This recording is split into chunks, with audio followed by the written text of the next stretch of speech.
ouvintes da Palavra de Deus, que a paz do Senhor Jesus seja contigo.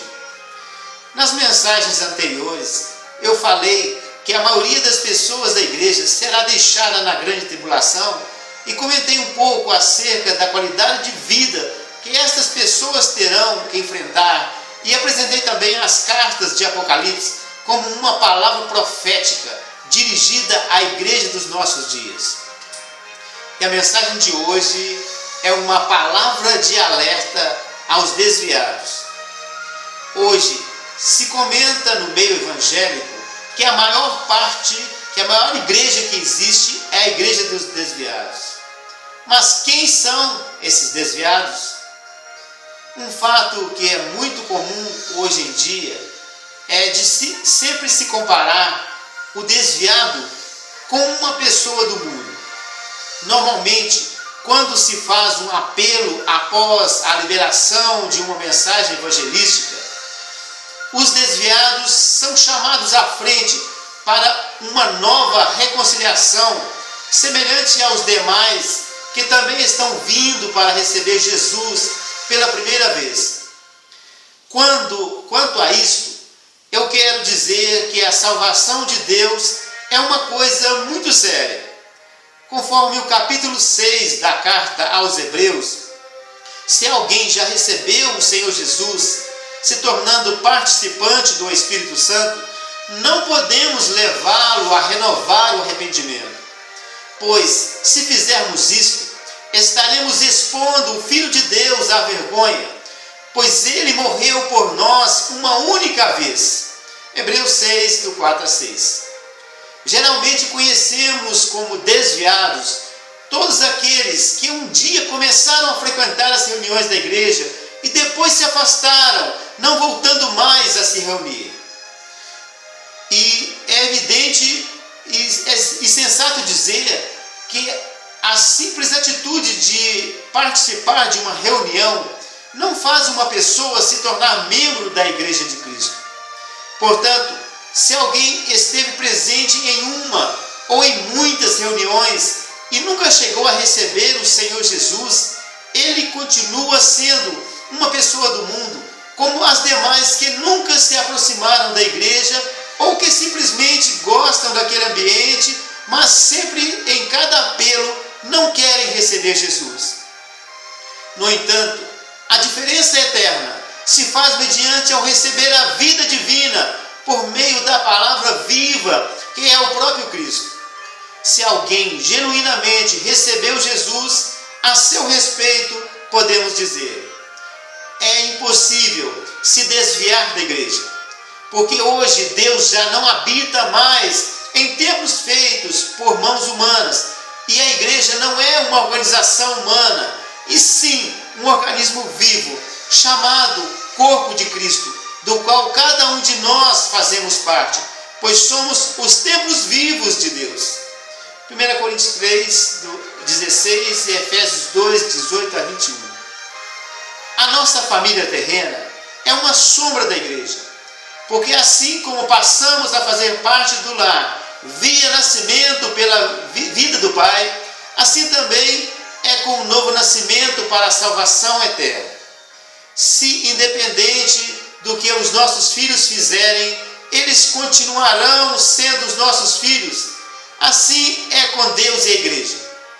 No entanto, é importante entender que, embora não seja possível se desviar da igreja, é muito fácil se desviar da comunhão dos irmãos na igreja.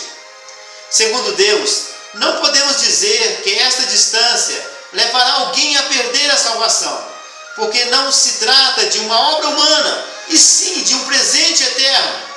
Efésios 2, do 8 a 9. No entanto, se não crescermos em vida, seremos disciplinados pelo nosso Pai Celestial e só vamos atrasar a boa obra que Ele começou em cada um de nós. Também com respeito a esses irmãos, acontecem dois casos opostos nos quais somente Deus pode sondar os corações sinceros. Há muitos irmãos totalmente passivos que apenas participam das reuniões e não fazem mais nada.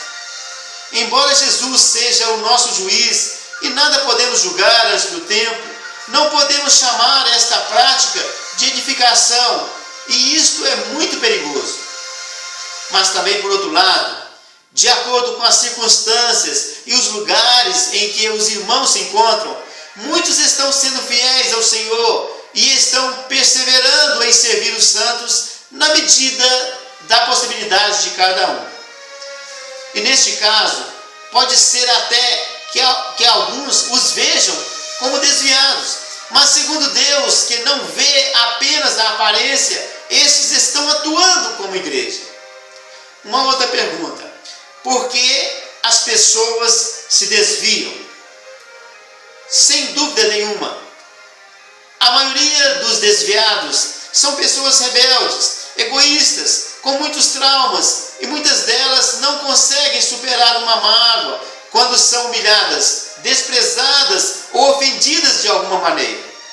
Há também aqueles que ouviram de seus líderes que o pecado que cometeram é imperdoável e, porque acreditaram nesta palavra, se sentem indignos e dizem para si mesmos: uma vez que sou indigno da igreja de Deus, vou mergulhar no mundo. A única razão pela qual a igreja atua como um corpo é para que haja edificação mútua entre os seus membros. No entanto, há uma verba de investimento pesado vindo de Satanás, cujo primeiro passo é colocar um irmão contra o outro. Portanto, edificar a igreja não é só difícil, é impossível fazer isto por nós mesmos. A única maneira de se obter êxito nesta obra é atuando como servo, deixando toda a direção para o Espírito Santo de Deus. Portanto, muitos dos desviados não receberam o cuidado específico a seu tempo, gerando em suas vidas um trauma ainda maior. Mas, para ser honesto, tenho de dizer que há alguns desviados desta comunhão, evidentemente em número menor, que saíram da comunhão porque não concordaram com as coisas erradas que seus líderes estavam praticando e não tiveram forças para juntar-se com outros irmãos, ou até mesmo porque a salvação foi a única coisa importante que lhes foi apresentada.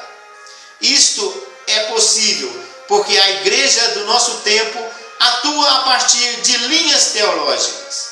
Sobre estas linhas, alguém pode dizer que é uma coisa boa, que é uma boa concorrência, como aquela do mercado secular, que mantém o equilíbrio dos preços. Pois diante delas, as pessoas podem comparar e fazer as suas próprias escolhas.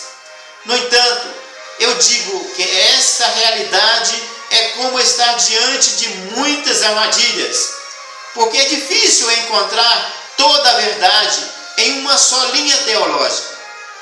É muito fácil distinguir a água do vinho, mas não sabemos qual quantidade de água foi colocada no leite e nem o quanto de açúcar foi adicionado ao mel. Neste caso, com raras exceções, todas as linhas têm uma parte de verdade e uma parte de engano. Portanto, para se buscar a verdade, precisamos confiar mais no Espírito Santo e menos no homem. Precisamos tomar a palavra como referencial e tê-la como primeiro ensinamento. Eu quero deixar aqui agora uma palavra, um apelo aos desviados. Se você que está me ouvindo agora é alguém que um dia simplesmente esteve em algumas reuniões da igreja e em momento algum recebeu Jesus, o meu encargo para contigo é apresentar Jesus como água viva, o pão da vida eterna. João 4,14, 6,35 a 47. O Espírito Santo, por meio da palavra escrita, diz: a palavra está perto de ti, na tua boca e no teu coração.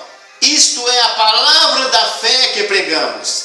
Se com a tua boca confessares Jesus como Senhor e em teu coração creres que Deus o ressuscitou dentre os mortos, serás salvo.